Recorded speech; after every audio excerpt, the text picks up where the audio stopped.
مرحبا ترحيبة ترتعد منها الجبال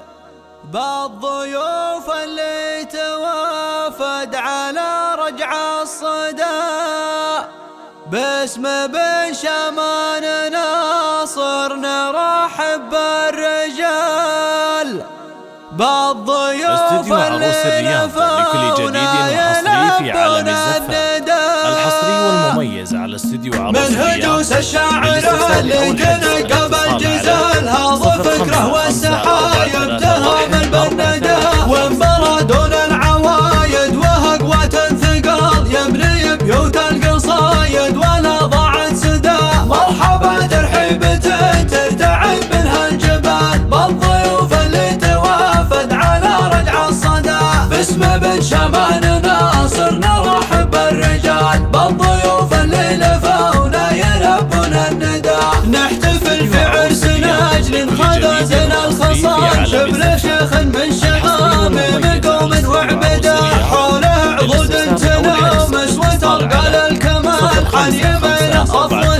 تعمي عيون العدا بين شحم الحيل ولا على صفر الدلال والصفوف اللي تردد هجيني وحدا يا الفضل انتم مقابيس الوغوس يوفاه انتم الحصن المنيع الدرع والترسانة يوم عربت النساب اللي عدم وصفاه الكريم محمد اللي سمعته رنانه يشهدون الناس لمحمد بجودك فوفاه وحكمته لا من حكام فكره وتبيانه لا تجانب صفوة بين العرب معروفه انعم العب اللي يصيب وربعه وشيبانه من بقوم ما تهاب من البلا واحتوفاه يشهد التاريخ فعلا واضح برهانه كم عقيد قد عزلنا راسه من اكتوفاه كل ما حمل وطيس وسعرت نيرانه والف مبروك لمشعل ما تهل قروفه وسالسله وامتلت من وابل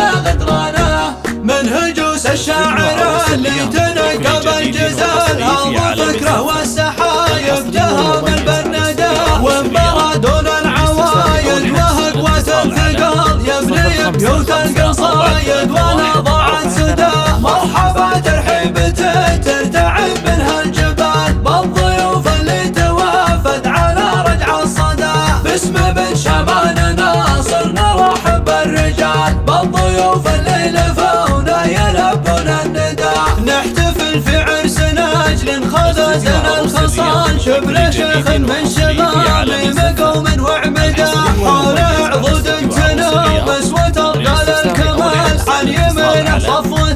تعمي عيون العدا بين شحم الحيل ولا على صفر الدلال والصفوف اللي تردد هجيني وحدا يا الفضل انتم مقابيس الوغوس يوفاه انتم الحصن المنيع الدرع والترسانة يوم عربت النساب اللي عدم وصفاه الكريم محمد اللي سمعته رنانه يشهدون الناس لمحمد بجودك فوفاه وحكمته لا من حكام فكره وتبيانه لا تجعل بصفوة